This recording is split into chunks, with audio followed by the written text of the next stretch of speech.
Notre musique, elle est vraiment inscrite dans la tradition bretonne, qui est la musique de Fest-Noz. C'est cette grande soirée où les gens se retrouvent pour danser. Et au-delà d'un élément traditionnel, c'est une musique vivante, c'est une musique qui est destinée à évoluer dans le temps.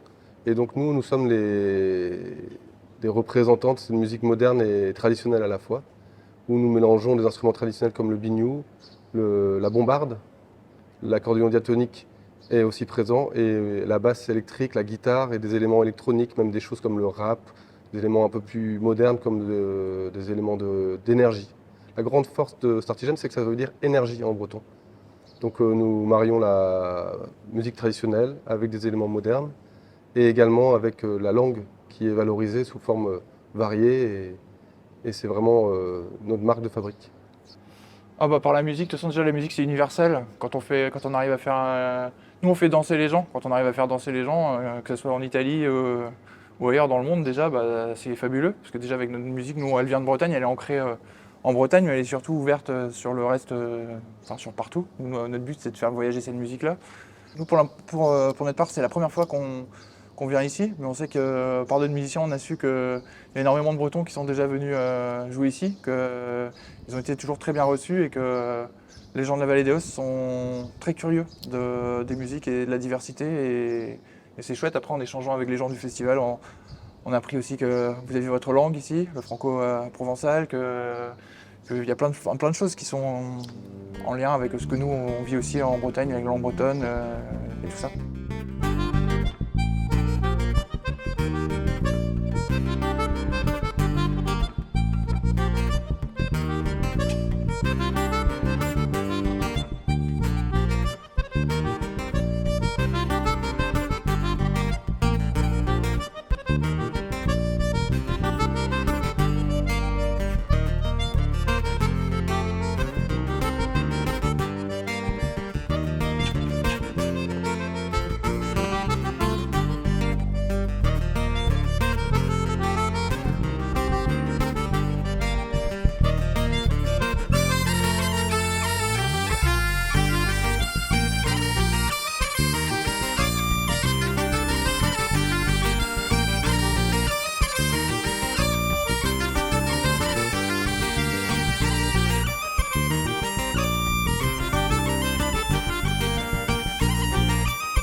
On a créé ce groupe-là quand on avait 13 ans. Moi j'en ai 40 aujourd'hui, donc ça fait 27 ans. C'est un peu une histoire de fou. C'est quand on y repense aujourd'hui. On s'est rencontrés dans les écoles d'Iwan, nous, en Bretagne. Les écoles d'Iwan, c'est où on apprend le breton tous les jours, on vit avec la langue bretonne tous les jours. On était un peu pris pour des fous, et nos parents aussi étaient pris pour des fous à cette époque-là, parce qu'il fallait batailler dur pour parler breton et préserver cette langue. Aujourd'hui, les choses ont changé, les choses ont évolué. On a monté ce groupe-là, et le but c'était de défendre notre culture et de montrer qu'elle était bien vivante et qu'on était fiers de nos racines, de notre culture. C'est pas parce qu'on fait une musique qui est ancrée dans son territoire, on pourrait dire ah, vous faites que la musique bretonne c'est super fermé, mais bien au contraire en fait. Quand on sait d'où on vient, on voyage encore mieux et on est super curieux et très curieux d'aller rencontrer d'autres cultures, d'aller rencontrer d'autres genres de musique et d'autres types de personnes, que ce soit enfin, pour tout. Voilà, c'est un plaisir d'être ici ce soir.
Les difficultés pour faire marier la musique traditionnelle avec la musique moderne sont finalement les mêmes que pour toute composition. Il faut avoir une inspiration. Les instruments finalement ne sont pas si incompatibles que ça.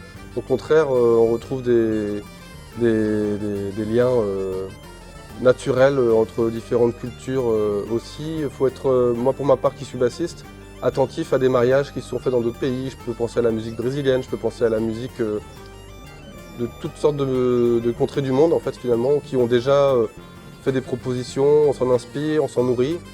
Et ça nous permet de donner des ingrédients et ensuite chacun refait sa cuisine avec ses bagages de musique moderne également, on retrouve des sonorités. Je pense que pour les instruments traditionnels, ça demande aussi peut-être une petite préparation. Le biniou qui à la base n'était pas accompagné, maintenant doit jouer de façon tempérée, c'est-à-dire accordée. Tout à fait. Alors là, ça demande beaucoup de préparation pour le musicien. Ça, c'est sûr, c'est une contrainte en plus pour eux.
Merci!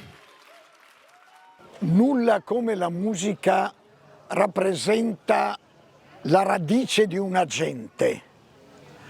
Tieni presente che essendo nato io in un ambito ebraico, le arti rappresentative non erano parte solo la musica, perché le altre arti confinavano con le idolatrie, no? Con le immagini sacre. L'ebraismo proibisce l'idolatria e quindi il modo per esprimere più profondo è quello musicale. Mia madre era una violinista, amateur ma di livello, quindi la musica l'ho sentita da piccolo, sono stato fortunato, ho avuto un privilegio. Ero attratto naturalmente dalla musica, ho studiato, a 12 anni sono andato a studiare chitarra classica, ma con due compagni di scuola, sulla scorta di un libro con disco che ci portò il fratello di questi miei compagni di scuola, che erano fratelli a loro volta, gli portò un disco delle canzoni dei Cowboys, ma non quelle con i lustrini, no, proprio dei lavoratori vaccari. Ed erano canzoni di protesta, dicevano quanto era duro, quanto i padroni erano spietati, e questo attrasse la mia sensibilità sociale. E ricordo facemmo un trio, cantando con due voci, di queste canzoni. Quando cominciai ad ascoltare le musiche del mondo rimasi stupefatto dalla varietà, dalla ricchezza, dalla diversità. Le genti che cantavano loro stesse, naturalmente c'erano gli artisti di popolo, ma che non avevano fama, erano quelli dotati per la musica o per il canto. E lì, dal mio professore Loris Rosenholz, ascoltai dalle musiche tradizionali italiane di tutte le regioni fino ai sones norteños del nord del Messico, le musiche degli Stati Uniti, quelle dei Monti Appalachiani, e poi pian piano tutte le musiche di protesta che nascevano dal mondo della tradizione popolare. Fu una passione bruciante, dalle diplofonie dei pastori mongoli. Io nel giro di 2 anni avevo ascoltato ogni tipo di esperienza ed era nata una passione bruciante, declinata anche con il valore sociale di tutto questo. Cominciai con Roberto Leidi, quindi nel cuore dell'etnomusicologia, della ricerca sul campo. Però poi Leidi con l'altra grande personalità, Gianni Bosio, furono i protagonisti del Folk Music Revival, i dischi del sole, con lo sviluppo della ricerca, poi prese anche un aspetto politico ovviamente, e dettero vita a quello che rimarrà uno degli spettacoli più grandiosi della storia del teatro e della musica, Bella Ciao. E io lo vidi. E fu per me, credo che quello sia stata la matrice su cui ho impiantato anche tutta la mia carriera teatrale. Infatti io faccio una forma di teatro musicale.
dès che sono arrivé ici, sono stato molto curioso. J'étais toujours curieux à découvrir on dit, non, les autres genres musicaux, voilà. Et puis, l'exotico, comment on dit en français, l'exotico? Voilà. La musique exotique, ça a été toujours curieux pour moi. Donc, avec la curiosité, affrontavo sempre con curiosità. E poi, dopo la curiosità, cercavo di analyser ce genre de musique et chercher un ponte di dialogo tra quella musica e il mondo mio, avec mon monde. L'oud, c'est le pianoforte del mondo arabo, et le pianoforte du monde arabe parce qu'il fait musique classique et musique traditionnelle.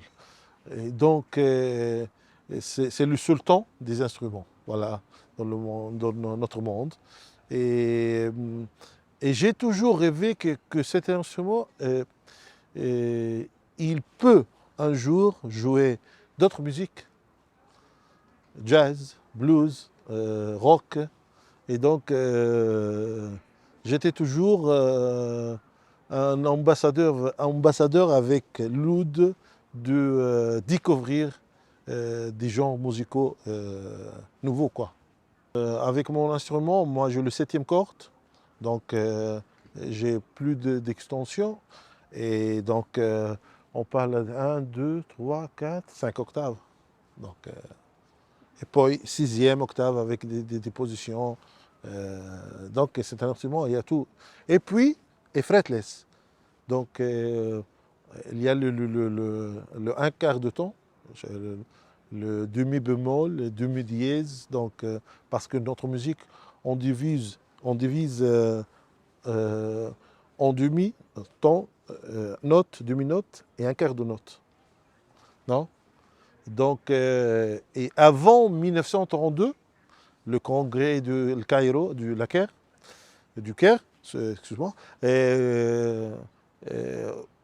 où on a fait l'accordatura degli strumenti arabi sul pianoforte.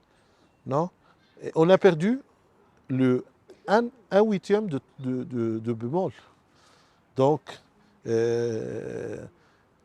des musiciens, ils considèrent que c'était une chose indispensable pour le saut de qualité dans la musique arabe. Et d'autres musiciens, comme mon père, il pretendeva che la tomba della musica nostra. Ziad, che è il più grande suonatore di oud che io abbia mai sentito in vita mia, ed è anche un cantante straordinario, ha tradotto in arabo una canzone napoletana, Scetate. Ha steso i napoletani dalla bellezza e io canto un ritornello con lui in napoletano. ينجم في ليل السماء ضوايا سهرنا تسمع في غناها بكلام تلاجيني وتحكي ويايا وتشهد بعشقي ورامي ليها والقلب اللي عايش منساه العالم يفنى وحبك اما يفنى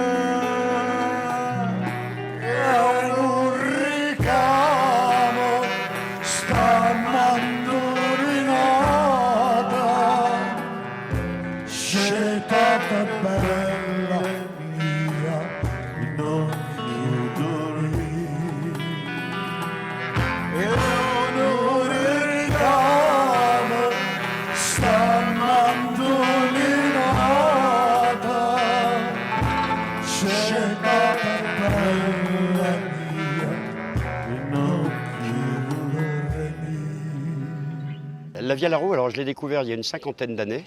Ça fait depuis 75 que je joue de la vielle.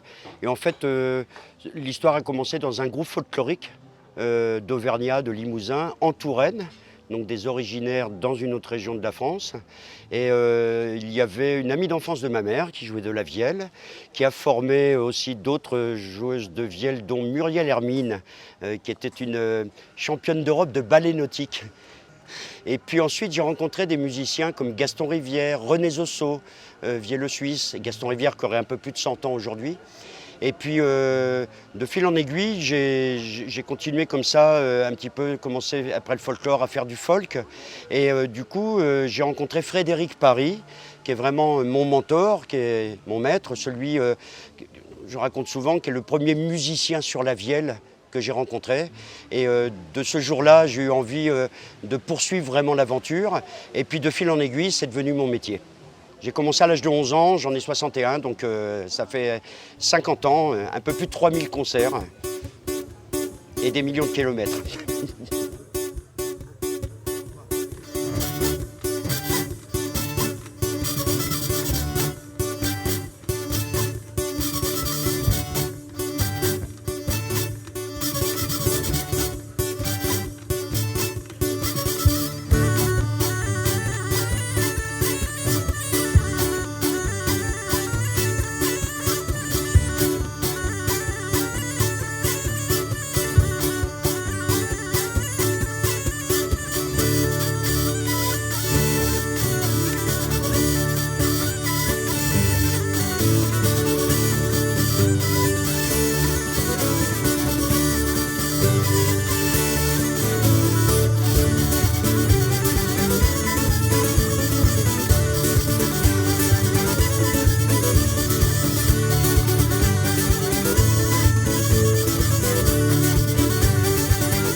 Ce processus de par le folklore, le folk, la fin des années 70-80 à peu près, la Bamboche, le Grand Rouge, Malicorne, qui étaient des groupes célèbres en France.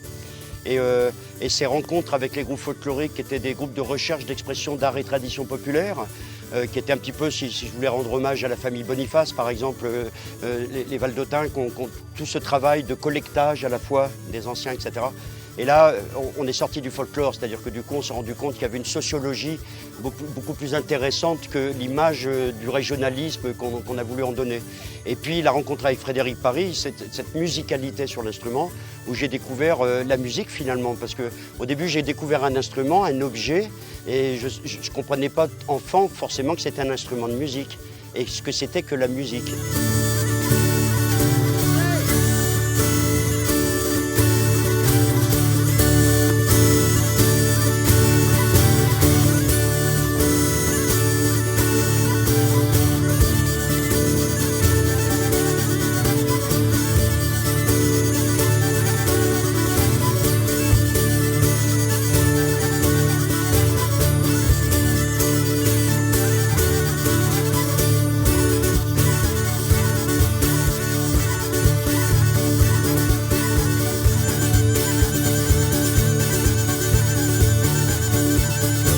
Je pense justement que le fait qu'on nourrisse ce répertoire de nouvelles compositions, elles-mêmes inspirées de nouvelles influences, je me trouve à faire, l'année dernière j'ai joué 18 répertoires différents, en rock, en électro, en jazz, en classique, en baroque, en musique traditionnelle, musique du monde. Mon dernier projet, c'est un projet de musique latino-bourbonnaise, parce qu'on sait que les musiques européennes sont allées à la Renaissance en Amérique latine. Et ces liens, j'ai fait un projet transept qui était sur l'Orient-Occident, le shahabi, qui est la musique populaire du nord du Maghreb.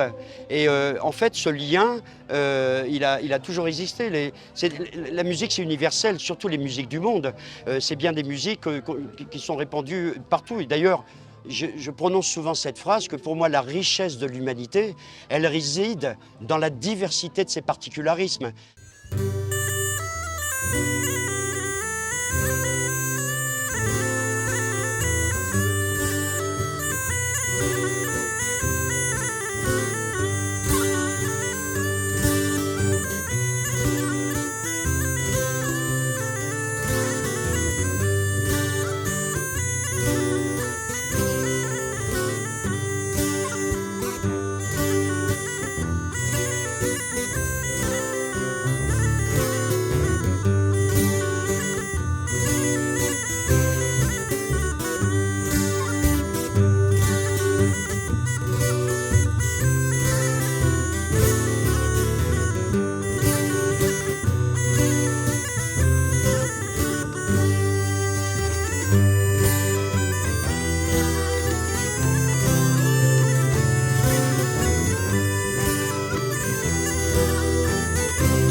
On est très heureux de se trouver à Etetrad. On est en famille avec la famille Boniface d'Allara, avec qui on se connaît depuis un quart de siècle.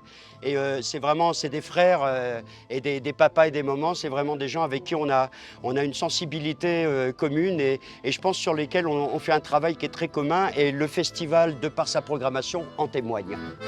Addotta pizzicata welli wella, addotta pizzicata la tarantella, a quella pizzicata welli wella, addotta pizzicata la tarantella, ah ah ah, oh oh oh, per l'occhio mi tremenda per lo corno, ah ah ah, oh oh oh, per l'occhio mi tremenda per lo corno.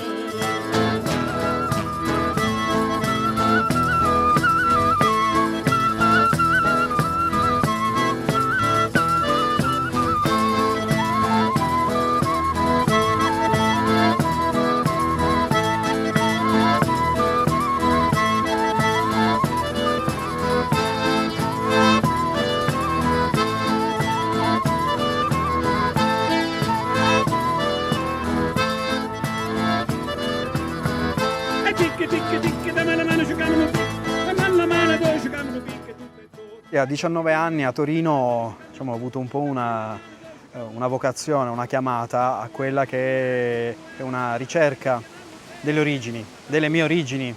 Non c'erano gruppi di musica tradizionale del sud. Allora le mie origini pugliesi in qualche modo mi hanno richiamato. Mi sono appassionato ai tamburi a cornice, ai flauti e ho iniziato a viaggiare e andare a tutte le feste tradizionali al sud, anche ai festival. Erano i primi anni della Notte della Taranta a Melpignano e al nord nasce la Paranza del Geco nel 99, quindi ho raggruppato una serie di musicisti, alcuni di questi ancora mi accompagnano dopo 25 anni, un paio sono proprio qui a Etetrad, quindi Val d'Aosta. E 25 anni di storia, 25 anni di ricerca di musiche di tutto il sud Italia, quindi ogni regione, ogni area e anche ogni area di minoranze linguistiche, quindi di dialetti minoritari.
È fondamentale che festival con una identità così forte possano continuare a diffondere quella che è la cultura delle tradizioni popolari italiane e ovviamente non solo nazionali ma anche internazionali.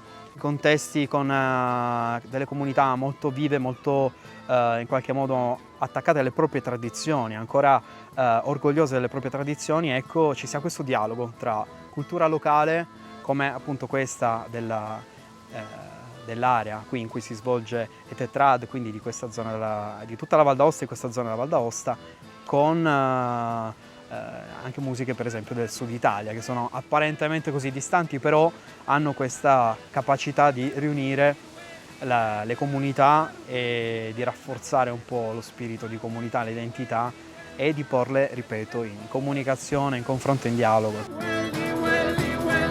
e belli dell'amore ci lo serve.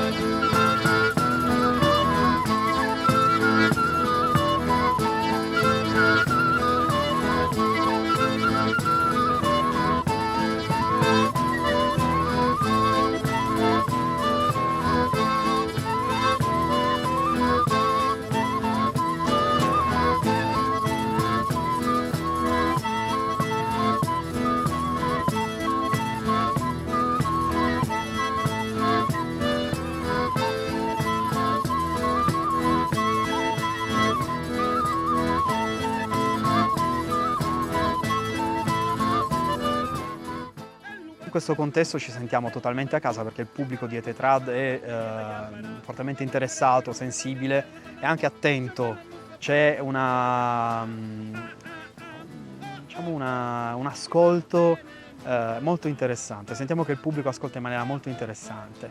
Poi ovviamente sul ballo forse c'è la facilità anche da parte di alcune musiche che suoniamo come la Pizzica Pizzica di essere molto spontanee, quindi siamo contenti di vedere anche il pubblico di questo festival che si butta nel ballo in maniera molto libera et molto spontanea.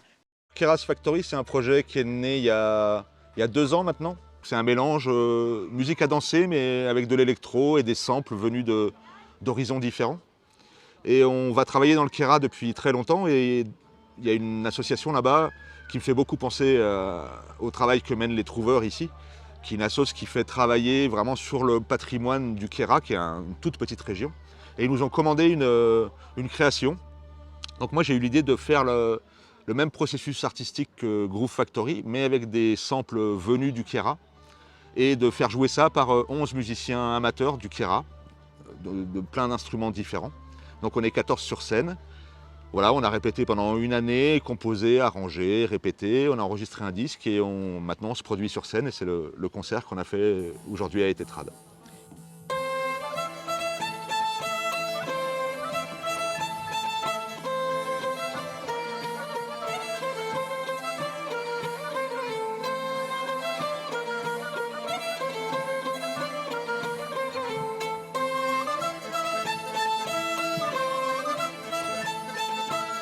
Venir à la Nirvana. Arriva. Der kommer i månens hus. Och lev.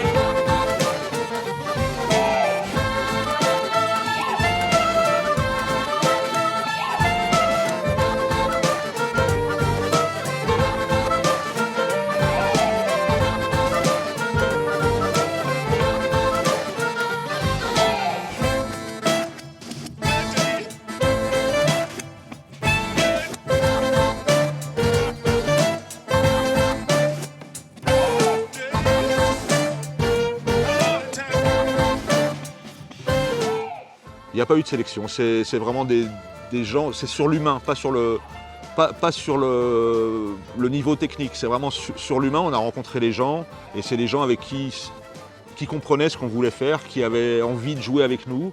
Et on voulait aussi des instruments très différents, donc il y a violoncelle, saxophone, clarinette, violon, guitare, accordéon diatonique, flûte à bec. Donc c'est à la fois sur l'instrumentation et sur l'humain, plutôt que sur le niveau technique des gens.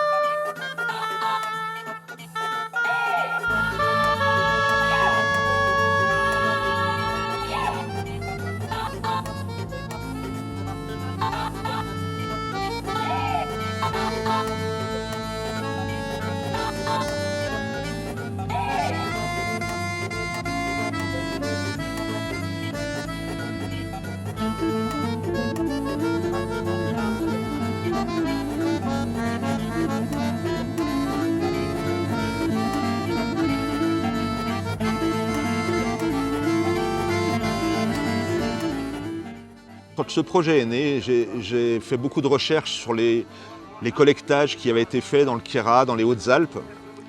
Et pour moi, le Val d'Aoste, c'est vraiment quelque chose à part. Parce que je viens là depuis très longtemps, je connais très très bien Vincent et toute la famille Boniface. Et je me suis rappelé de cet enregistrement qui avait été fait il y a 15 ans, je crois, à Aimaville, par Pascal Cacouo, qui est aussi le sonorisateur de ce projet. Et ce morceau m'a toujours touché parce qu'il y avait les 4 voix de cette famille. Et pour moi, c'était vraiment une résonance de cette région.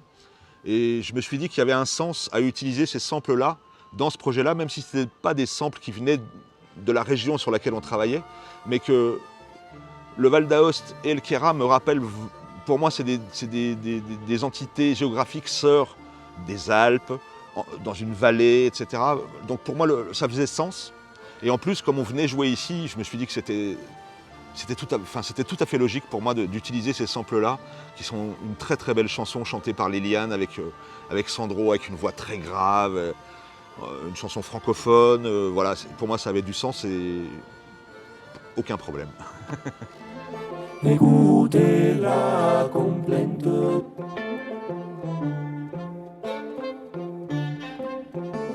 de 3 petits enfants.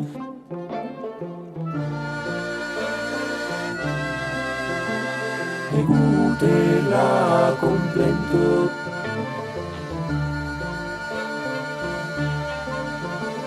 de 3 petits enfants.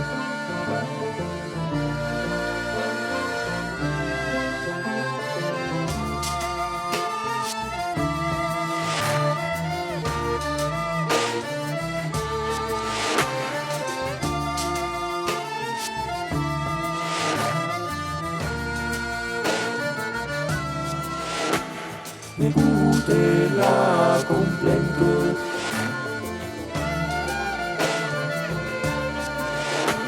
de 3 petits enfants.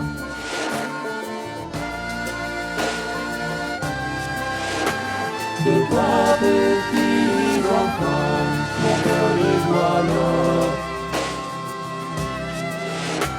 De 3 petits enfants, et voilà.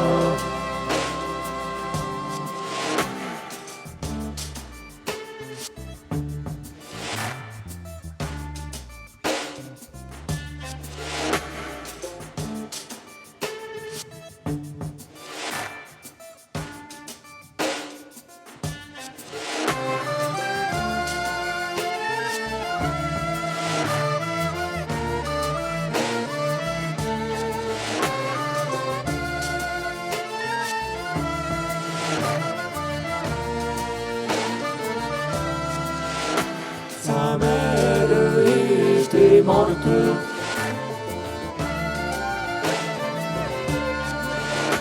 Son père s'est marié.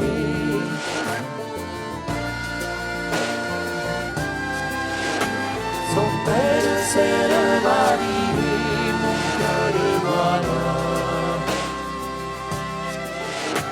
Son père s'est marié, et voilà. J'ai toujours voulu me servir de mes racines des musiques traditionnelles pour faire une musique d'aujourd'hui, pour faire une musique de l'instant pour les gens présents. Pas une musique de musée, mais une musique vivante pour les gens qui l'écoutent maintenant. Donc voilà, pour moi la musique traditionnelle, ça a toujours été un mélange des gens qui se baladaient dans les montagnes, dans les campagnes, qui rencontraient d'autres musiciens, qui s'apprenaient des morceaux, et les morceaux voyageaient comme ça. Donc pour moi la musique traditionnelle, c'est une musique comme une éponge qui prend toutes les influences de partout. Et on doit retrouver ça, enfin on doit garder ça en tout cas. Et donc pour moi ça me paraît normal d'incorporer du jazz, de la chanson et de l'électro parce que c'est la musique actuelle et c'est la musique qui parle aux générations de maintenant et ça me paraît tout à fait normal et j'espère qu'il y a de plus en plus de projets comme ça qui vont exister. Au milieu de la route, il rencontre Jésus-Christ. Où allez-vous mes petits anges ? Nous allons chercher maman. Retournez mes petits anges, j'irai vous la chercher. Lève-toi Marie-Louise, sors donc de ton tombeau. Je te donne 3 ans à vivre pour soigner tes enfants. Les 3 ans s'en vont passer. Sa mère se mit à pleurer, Qu'avez-vous donc, ma mère? Qu'avez-vous à pleurer? Il me faut retourner au cimetière, il a dit Jésus-Christ.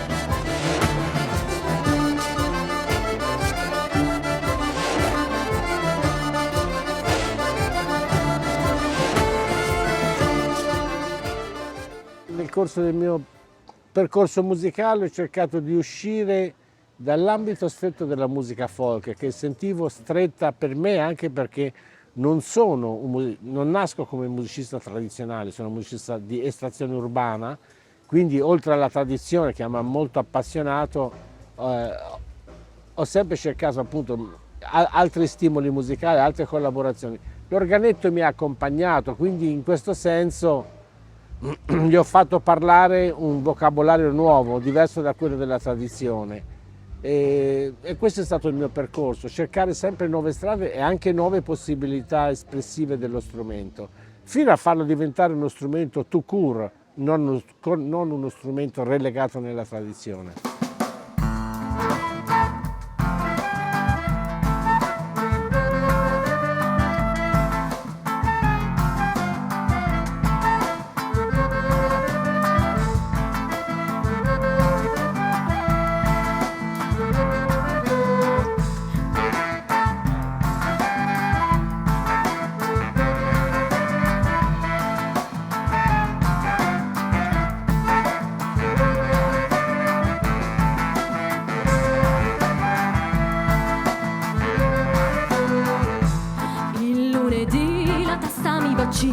Poi che meraviglia, non voglio lavorare. Il lunedì la testa mi vacilla, poi che meraviglia, non voglio lavorare. Il martedì poi il giorno seguente io non mi sento di andare a lavorare. Il martedì poi il giorno seguente io non mi sento di andare a lavorare.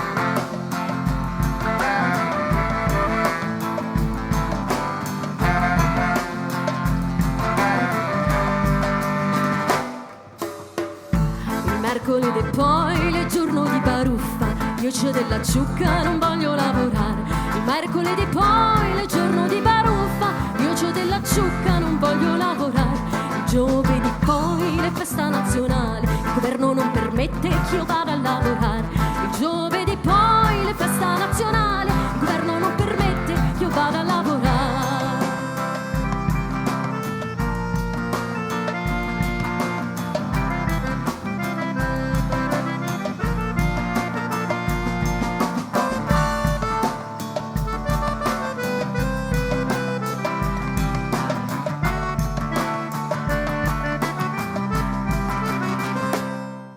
Con l'organetto diatonico è stato un amore a prima vista, cioè ho messo le mani sopra e ho sentito che era il mio strumento. Da allora mi stavo laureando in psicologia, ho mollato tutto e mi sono messo a studiare 8 ore al giorno l'organetto. Era proprio una passione che neanche il mio analista ha saputo spiegare da dove arrivasse. E quindi sono partito appunto dalla musica tradizionale e poi ho cominciato a sperimentare nuove possibilità dello strumento, ma soprattutto lui mi ha accompagnato nelle mie peregrinazioni musicali, appunto collaborando con artisti di varie nazionalità, oppure anche di varie tribù musicali, quindi jazzisti, musicisti rock, appunto cantautori. Ho avuto la fortuna di suonare con Fabrizio De André, Ivano Fossati, Gian Maria Testa, che mi hanno comunque, pur essendo una forma musicale lontana da me in quel momento lì, ha poi molto influenzato il mio cammino musicale. In Francia si chiama la boîte à frisson, che la trovo una definizione bellissima. Sì, è uno strumento che respira, si muove con l'aria, il mantice ti dà proprio tutta, ed è molto importante respirare quando suoni. Una cosa su cui lavoro molto con gli allievi, specialmente quelli che vengono dalle gare, che sono tutti concentrati sulla tecnica, dico no, la tecnica sì va bene, però quello che è importante è il respiro, l'emozione, e questa veramente ha molto a che fare con il respirare.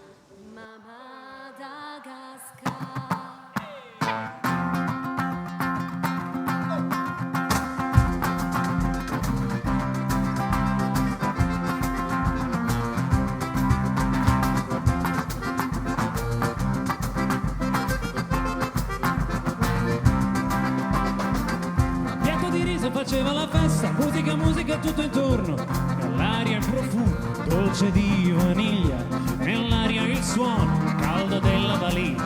E nel guardiano degli Zebù suonava l'arpa di bambù. Qualcosa passava nei suoi pensieri, qualcosa lontano, lontano dal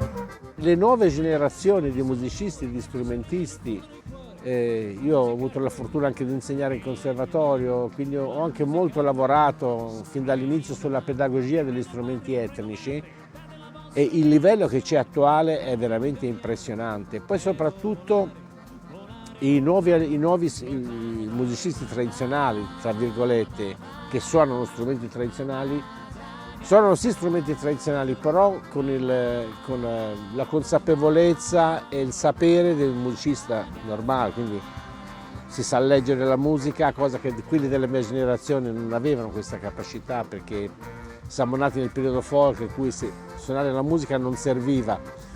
Penso che abbiamo già degli ottimi risultati, ma il futuro sarà roseo.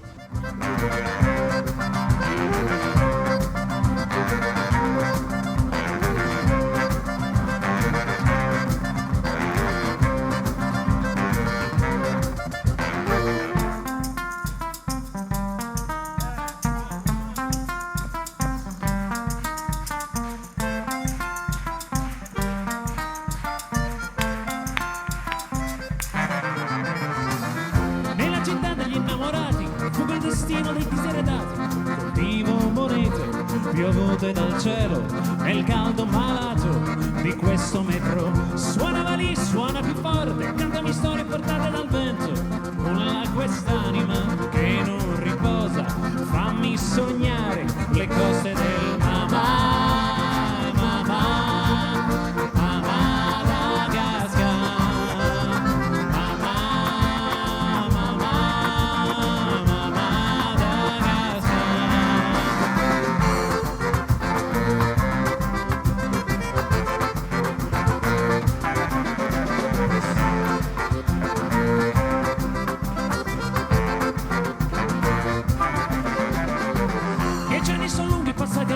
senza un ritorno, solo l'inverno, ma oggi ho buone notizie da dare. Il cielo è sereno e non piove più. Ho muscoli forti ed ali d'argento, posso nuotare sicuro nel vento. Il vento ritorno, padre, madre, fratelli, bacio la terra del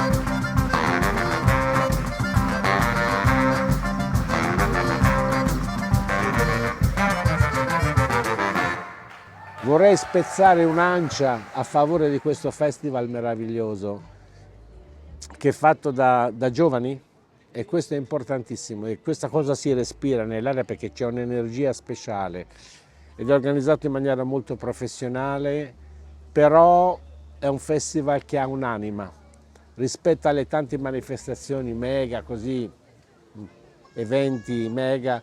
Qui c'è anche un aspetto umano che è importante, e viva Tetrad.